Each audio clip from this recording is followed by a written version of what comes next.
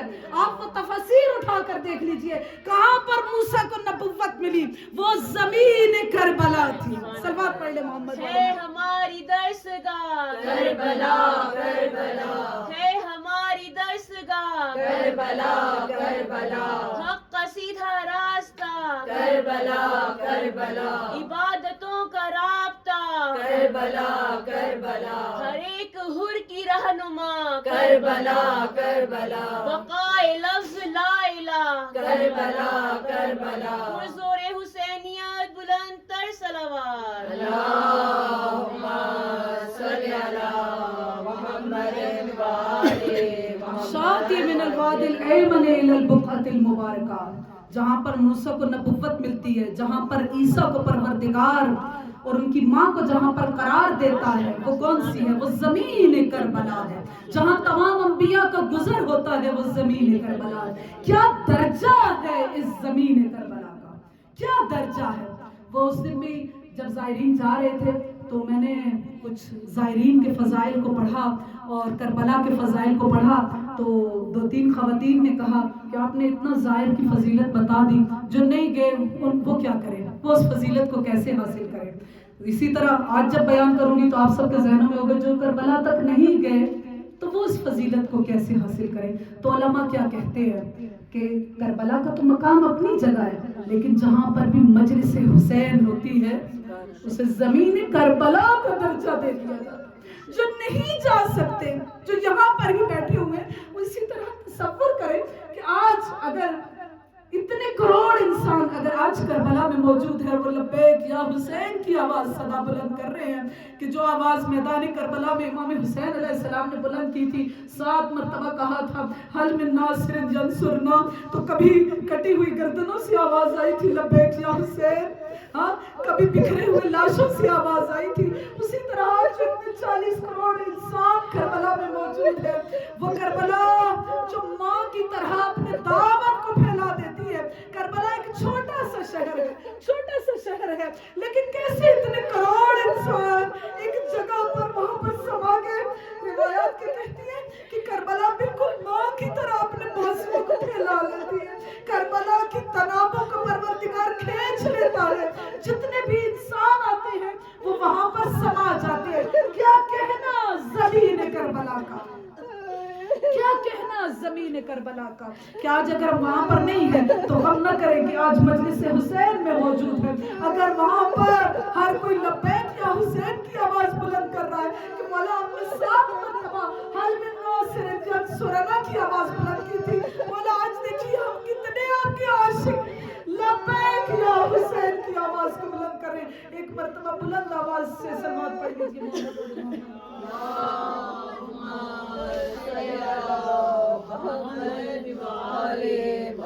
کیا درجہ ہے اس زمین کربلا کا، کیا درجہ ہے. تمام زمینوں میں فضیلت حاصل ہے سرزمین مکہ کو. سرزمین مکہ کو کیا فضیلت حاصل ہے کہ اس نے ایک مرتبہ فخر کیا تھا کہ پروردگار نے میرے اوپر کعبہ کو رکھا ہے، کعبہ کو رکھا ہے.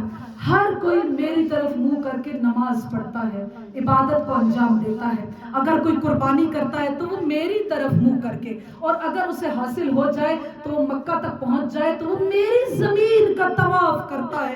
پروردگار نے مجھے کتنا محترم قرار دیا، مجھے پروردگار نے کتنا مقام عطا کیا. کیا ہے، لیکن روایات کے کہتی ہے جب سرزمین مکہ نے ایسے فخر کیا تو فوراً پروردگار کی آواز آئی کہ اے سرزمین مکہ ذرا ٹھہر، ذرا اطمینان رکھ، اتنا تکبر اچھا نہیں ہے، اتنا تکبر اچھا نہیں ہے۔ ٹھیک ہے کہ تیرے اوپر پروردگار نے کعبہ کو رکھا، تیرے اوپر دنیا آ کر طواف کرتی ہے، تیری طرف منہ کر کے عبادت کو انجام دیا جاتا ہے، لیکن تجھ سے زیادہ پروردگار نے بیت المعمور کو فضیلت عطا کی ہے، بیت المعمور سے زیادہ پروردگار نے عرش کو فضیلت عطا کی ہے، اور پھر تجھ سے زیادہ، توجہ، سرزمین مکہ سے زیادہ، بیت المعمور سے زیادہ، عرش سے زیادہ پروردگار نے کیا کہا؟ 1,00,000 گنا زیادہ پروردگار نے جس زمین کو فضیلت عطا کی ہے وہ بیت المعمور نہیں ہے، وہ عرش نہیں ہے، وہ مکہ نہیں ہے، وہ مدینہ نہیں ہے، وہ سرزمین کربلا ہے۔ کہ آدم کی بھی خلقت سے پہلے، آدم کی خلقت سے 24,000 سال پہلے پروردگار نے کربلا کو خلق کیا، اور کیا موازنہ ہے سرزمین مکہ کا اور سرزمین کربلا کا، کیا موازنہ ہے؟ کیا کہا گیا کہ تم نے سمندر دیکھا ہے؟ کہا کہ بالکل دیکھا ہے۔ کہا کہ اگر ایک سوئی کو سمندر میں ڈالا جائے اور اس کو نکالا جائے تو کتنا سا پانی اس کی نوک پر لگے گا؟ کہا کہ وہ مکہ کی فضیلت ہے، اور وہ جو بہتا ہوا سمندر ہے وہ سرزمین کربلا ہے۔ صلوات پڑھ لیں محمد والے اللہم صلی علی محمد وآل محمد۔ اور پھر کیا کہنا؟ طبتم وطابت الارض التي فيها دفنتم، آپ بھی پاک و پاکیزہ ہو گئے اور وہ زمین بھی پاکیزہ ہو گئی کہ جس میں آپ کے اجساد طاہرہ کو دفن کیا گیا۔ ایک مرتبہ یہاں پر بھی اعتراض کیا جاتا ہے کہ کربلا میں تو مثلا جو اشقیاء ہیں ان کا بھی تو خون بہا ہے، ان کے بھی تو لاشوں کو دفن کیا گیا، تو پھر کیا ہے؟ کہا کہ دفن ہونا احترام کے قابل نہیں ہے، اس زمین سے اٹھنا قابل احترام ہے۔ ہاں، جو فضیلت والی بات ہے وہ کیا ہے کہ اس سرزمین سے اٹھا جائے، دفن ہونا وہ اتنا قابل احترام نہیں ہے کہ جس طرح وہ روایات کیا کہتی ہیں کہ شب جمعہ اگر کوئی مر جاتا ہے تو پروردگار اس کے گناہوں کو بخش دیتا ہے۔ سوچئے کہ ایک ظالم انسان، ایک منافق انسان اگر شب جمعہ مر جائے تو کیا اس کو بھی وہی ثواب ملے گا؟ ہاں، نہیں ملے گا، کیونکہ اس کے اندر وہ ظرفیت موجود نہیں ہے۔ تو چاہے کوئی کربلا کے اندر دفن ہو جائے اسے وہ مقام نہیں ملے گا۔ ہاں، کعبہ کے اندر 360 بت رکھے ہوئے تھے تو کیا وہ 360 بت محترم ہو جاتے ہیں؟ نہیں، وہ محترم نہیں ہوتے۔ تو اسی لیے علماء کیا کہتے ہیں کہ دفن ہونا قابل فضیلت نہیں ہے، اس زمین سے اٹھایا جانا قابل احترام ہے، یہ قابل فضیلت ہے۔ کہ جس طرح ایک واقعہ بتایا جاتا ہے، ویسے تو انشاءاللہ ہم سب کو پتا ہے کہ ہر مومن کی روح جو ہے وہ وادی السلام میں جاتی ہے، جس کی خواہش ہو کربلا میں دفن ہونے کی اس کا جسم جو ہے وہ مرنے کے بعد کربلا پہنچ جاتا ہے۔ اور اسی لیے ہم دعا کیا کرتے ہیں کہ پروردگار سب کو کربلا والوں کے ساتھ محشور کرے، کیونکہ جو کربلا سے اٹھایا جائے گا اسی کا تو مقام بلند ہوگا۔ ایک واقعہ وہ ملتا ہے کہ روس کا رشیا میں، توجہ چاہوں گی کہ ایک لڑکا کو ایک لڑکی سے عشق ہو گیا، تو لڑکی کرسچن تھی۔ ہاں، آج بھی رشیا میں سب سے زیادہ جو غیر مسلم پائے جاتے ہیں وہ رشیا میں پائے جاتے ہیں۔ مثلا ہمارے ساتھ خود رشیا کی لڑکیاں پڑھتی تھی تو وہ یہی کہتی تھی کہ میں پورے خاندان میں سے مثلا میں ایک ہوں جو پڑھنے کے لیے آئی ہوں، دینی تعلیم کے لیے۔ اور جب ہوتا ہے نا کہ مثلا رشیا جانا، وہ مثلا شاید 2 سال بعد 3 سال بعد جاتی تھی، تو وہ ایک دفعہ وہ ایک کی نانی فوت ہو گئی، تو وہ جیسے ہوتا ہے کہ ہم سب گئے اس کے پاس افسوس کرنے کے لیے، تو وہ رو رہی تھی، تو ہم نے کہا بڑا افسوس ہوا تمہاری مطلب نانی کی ڈیتھ ہو گئی ہے۔ تو جیسے افسوس کرتے ہیں، اس نے کہا کہ مجھے اس بات کا افسوس نہیں ہے کہ وہ مر گئی، ہر کسی نے مرنا ہے، لیکن مجھے افسوس اس بات کا ہے کہ وہ دنیا سے با ایمان نہیں گئی۔ تو بہرحال رشیا کا وہ واقعہ ہے کہ ایک لڑکے کو عشق ہو گیا، محبت ہو گئی وہ لڑکی سے، لیکن لڑکی کیا کہتی ہے کہ نہیں، وہ لڑکا شیعہ ہے اور لڑکی جو ہے عیسائی ہے، اور لڑکا اسے کہتا ہے کہ تم شیعہ ہو جاؤ، کہتی ہے نہیں، میں تو اپنا مذہب تبدیل نہیں کروں گی، تم اپنے مذہب کو چینج کرو۔ وہ ظاہر ہے، وہ کہتے ہیں عشق اندھا ہوتا ہے۔ لڑکے نے کیا کیا، ظاہری طور پر اس کو کہا کہ ٹھیک ہے میں اپنا مذہب تبدیل کر لیتا ہوں، میں آج کے بعد شیعہ نہیں ہوں، میں آج کے بعد کرسچن ہی رہوں گا۔ بہرحال ان کی شادی ہو گئی۔ شادی جب ہو گئی تو اس کے بعد وہ پچھتاتا ہے کہ میں نے اپنے مذہب کو کیوں چینج کر لیا، کیوں چینج کیا. روتا رہتا تھا اور زوجہ پوچھتی ہے کہ بتاؤ تم کیوں روتے رہتے ہو، کیوں روتے ہو، تمہارے رونے کی وجہ کیا ہے. اس کے بعد اس نے بتانا شروع کیا کہ دیکھو میں اپنے مذہب کو چینج نہیں کر سکتا، میں اپنے دل سے عشق حسین کو نکال نہیں سکتا. اس نے اس کے ایک ایک کر کے واقعات کربلا اور وہ ساری داستان اور تاریخ اسلام اس کو سمجھانا شروع کر دیا. اب جب سمجھاتا گیا تو اس کے دل میں بھی عشق حسین پیدا ہو گیا. اور ایک عرصے کے بعد ان دونوں کیا کہتے ہیں کہ چلو ایسا کرتے ہیں کہ کربلا کی زیارت کے لیے جاتے ہیں. ہاں کربلا کی زیارت کے لیے جاتے ہیں. شاید یہ اس زمانے کا واقعہ ہو کہ آج کل تو سفر مشکل نہیں ہے، اس زمانے کا کہ جب سفر مشکل ہے اور سوچئے کہاں رشیا اور کہاں کربلا. ہاں چلے اپنے گھر سے دونوں زیارت کربلا کے لیے. لیکن کیا ہوا، رستے میں اس لڑکی کی ڈیتھ ہو جاتی ہے. لیکن چونکہ لڑکی کی خواہش تھی، اس نے اس کو دفن تو کر دیا، لیکن چونکہ لڑکی کی خواہش تھی کہ میں بھی کربلا جاؤں، ایک مرتبہ اس کا دل چاہا کہ اس کی تو بڑی خواہش تھی، دل چاہتا ہے کہ اسے اپنے ساتھ لے کر جاؤں. امانتاً اس کو دفن کیا، زاد رات کو مہیا کیا اور اس کے بعد کیا کیا، اس لڑکی کی قبر کو کھودا کہ اس کو نکالوں اور اس کے جسد کو لے کر جاؤں کہ کربلا جا کر دفن کروں. آج کل بہت مشکل ہے، لیکن آپ بہت سارے آپ لوگ جانتے ہوں گے مثلا ہمارے تو فلاں فیملی میں سے مثلا فلاں کی لے کر گئے تھے ان کے جسد کو جا کر وہاں نجف میں دفن کیا، وہاں کربلا. تو یہ چیزیں پہلے ہوتی تھی، چونکہ اب مشکل ہو گیا ہے لے جانا میت کو ادھر سے ادھر، لیکن پہلے ایسا نہیں تھا، میتوں کو لے کر جایا جاتا تھا، ایک علاقے سے دوسرے علاقے میں امانتاً دفن کر دیا جاتا تھا. بہرحال اس نے کہا کہ ٹھیک ہے میں اس لڑکی کو نکالتا ہوں اور اس کو اپنے ساتھ کربلا لے کر جاتا ہوں. لیکن جب اس نے قبر کو کھودا تو قبر کے اندر تو وہ لڑکی ہی نہیں ہے، وہاں تو ایک اور عجیب ہے صورت کا ایک انسان ہے، مثلا جس کی مونچھیں بڑی بڑی ہیں، داڑھی نہیں ہے، ایک عجیب صورت. وہ بڑا حیران ہوا، قبر کو بند کر دیا کہ یہ کیا واقعہ، میں نے تو ادھر اپنی زوجہ کو دفن کیا تھا. بڑا حیران، بڑا پریشان ہوا کہ آخر میری زوجہ کی میت کہاں گئی. رات کو سویا، خواب میں اسے امام زمانہ تشریف لائے اس کے خواب میں، اور کہتے ہیں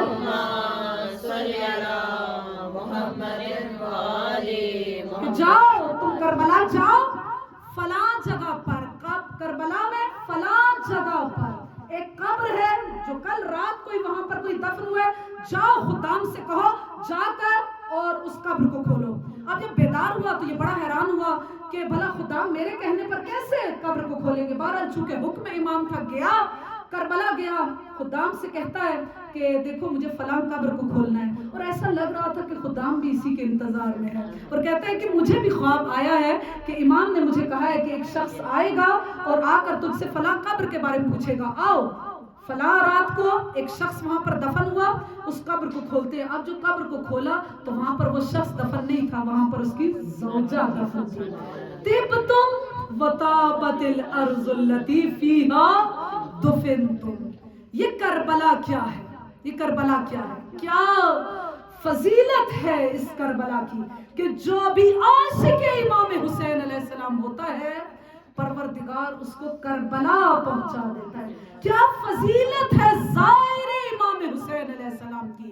ہاں آج اتنے زائر وہاں پر اکٹھے ہوئے ہیں، ہاں اتنے زائر اکٹھے ہوئے ہیں، کیا فضیلت ہے. ویسے تو وہی اس دن بھی بیان کیا کہ 1 2 نہیں 90 مقبول حج کا ثواب اس زائر کے حصے میں لکھ دیا جاتا ہے، اس زائر کے حصے میں لکھ دیا جاتا ہے. اور جب زائر کربلا کے باہر پہنچتا ہے تو استقبال کے لیے کون آتا ہے؟ ملائکہ مقربین نہیں آتے، خود علی آتے ہیں، خود سیدہ ان زائرین کے استقبال کے لیے آتے ہیں. یہ جب ہم نام حسین لیتے ہیں نا، نام حسین لیتے ہیں تو یہ جو آنکھوں میں آنسو آ جاتے ہیں، لیکن شرط یہ ہے اس آنسو کی کہ یہ آنسو با معرفت ہو. کوفیوں کی طرح آنسو نہ گر رہے ہوں، شامیوں کی طرح وہ آنسو نہ گرے. اس آنسو کی کیا قدر و قیمت ہے. کہا کہ ایک آنسو اس قدر قیمتی ہو جاتا ہے کہ وہ جہنم کی آگ کو بجھا کے رکھ دیتا ہے. اور کیا روایات کہتی ہیں کہ بروز محشر اس آنسو کو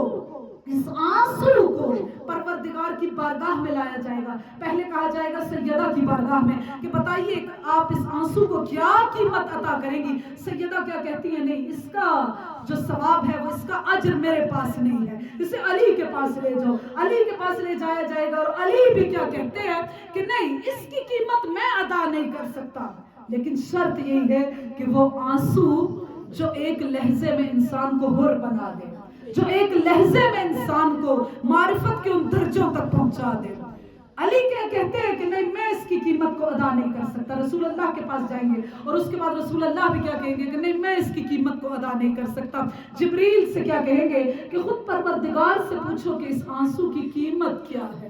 اللہ اکبر. یہ آنسو جو غم حسین میں گرتے ہیں، ایک آنسو کے بدلے میں پروردگار کیا کہتا ہے کہ میں جہنم کی آگ کو بجھا کر رکھ دوں گا. کتنی قیمتی ہے یہ آنسو، کتنی قیمتی ہے یہ مجالس. ہاں یہ جو ہم گھروں میں مجالس کرتے ہیں، جو خرچہ کرتے ہیں، کبھی بھی ان پر نہ گھبرایا کریں کہ اتنا خرچہ ہو گیا، ہم نے یہ خرچ کیا، ہم نے یہ خرچ کیا. آپ کو ایک واقعہ بتاتی ہوں اور اس کے بعد منزل مصائب کی روایات کیا کہتی ہیں کہ ایک مرتبہ ایک عالم اسی طرح ایران کا واقعہ ہے کہ وہ مجلس پڑھنے کے لیے آئے اور ایرانیوں کا جیسا گھر کا ایک سٹائل ہوتا ہے کہ گھر کے درمیان میں کیا ہوتا ہے کہ ایک حوض ہے، تالاب بنا ہوتا ہے. ہر گھر میں یہی ہوتا ہے. جیسا کہ یہاں پہ مثلا پولز ہیں گھروں میں، تو وہاں پہ بھی کیا ہے کہ گھروں کے اندر حوض بنے ہوئے ہیں. تو بہرحال وہ عالم دین مجلس کے لیے آتے ہیں، انتظار میں ہیں لوگ. لیکن عالم دین جب آئے تو آ کر وہ اس حوض کے پاس کھڑے ہو جاتے ہیں اور کیا کرتے ہیں کہ نہیں مجھے اس حوض میں ذرا دیکھنے دو. انہوں نے اپنی ابا کو اور اپنی آستینوں کو سنبھالا اور ایک مرتبہ پانی کو دیکھ رہے ہیں. لوگ حیران ہو کر پوچھتے ہیں کہ مولانا آپ کیا دیکھ رہے ہیں؟ کہا کہ آج رات میں نے عجیب خواب دیکھا. کیا دیکھا کہ اسی گھر میں مجلس حسین ہو رہی ہے اور امام حسین علیہ السلام اور حضرت عباس آئے ہوئے اور ایک ایک خرچ کو لکھتے جا رہے ہیں، ایک ایک خرچ کو لکھتے جا رہے ہیں. عباس کو امام حسین لکھواتے جا رہے ہیں. کیا لکھوا رہے ہیں؟ عباس مثلا یہ خرچ ہوا، اتنا کھانا، اتنی روٹی، اتنی چائے، اتنے کپ خریدیں گے. حضرت عباس لکھتے جا رہے ہیں، لکھتے جا رہے ہیں. آخر میں جب کاؤنٹنگ کی نا کہا کہ اتنی، لیکن امام حسین علیہ السلام کہتے ہیں کہ نہیں ابھی نہیں، ابھی حساب مکمل نہیں ہوا. کہا کہ اسی تالاب میں کسی نے چائے پیتے ہوئے کپ ٹوٹ کر گر گیا ہے، اس کپ کو بھی لکھ لو کہ حسین اس ٹوٹے ہوئے کپ کے بدلے میں بھی اسے اجر عطا کرے. کیا کہنا اس غریب امام حسین علیہ السلام، کیا پروردگار نے اجر عطا کیا، کیا عوض عطا کیا. آج چہلم امام حسین علیہ السلام ہے نا، آج 40 کا دن ہے نا. روایات کیا کہتی ہے آج کا دن عاشور سے کم نہیں ہے، عاشور سے کم نہیں ہے. کیوں عاشور سے کم نہیں ہے؟ اس لیے کہ علی کی بیٹیوں کا قافلہ ایک مرتبہ پھر وارد کربلا ہو چکا ہے، سروں کو دوبارہ لایا گیا ہے. جابر بن عبداللہ انصاری آج کربلا میں موجود ہے، عطیہ غلام موجود ہے. اجرکم عند اللہ، اجرکم عند اللہ. خدا سب کو کربلا دکھائے، خدا سب کو کربلا کا سائے بنائے. کیا کہنا اس کربلا کی زیارت کا. جابر کی عمر بڑی ہو چکی ہے، سن رسیدہ ہے جابر، آنکھوں کی بینائی جا چکی ہے، لیکن جابر نے کیا کیا، اپنے غلام عطیہ کو لیا اور کیا کہا کہ مجھے کربلا تک پہنچا دے. لیکن کربلا کا پتہ کیسے چلے گا کہ وہ سرزمین کربلا ہے؟ کہا کہ عطیہ غلام پوچھو ان لوگوں سے کہ سرزمین کربلا کون سی ہے. ایک مرتبہ کربلا کی زمین کا بتایا گیا کہ یہ جو بقائے مبارکہ ہے نا یہی تو کربلا کی زمین ہے. لیکن وہاں پر قبر حسین کا کیسے پتا چلے کہ ان قبروں میں سے کون سی قبر امام حسین ہے؟ جابر کیا کہتے ہیں، عطیہ تجھے پریشان ہونے کی ضرورت نہیں ہے، مجھے ان قبروں کے درمیان کھڑا کر دے، میں حسین کی خوشبو کو جانتا ہوں.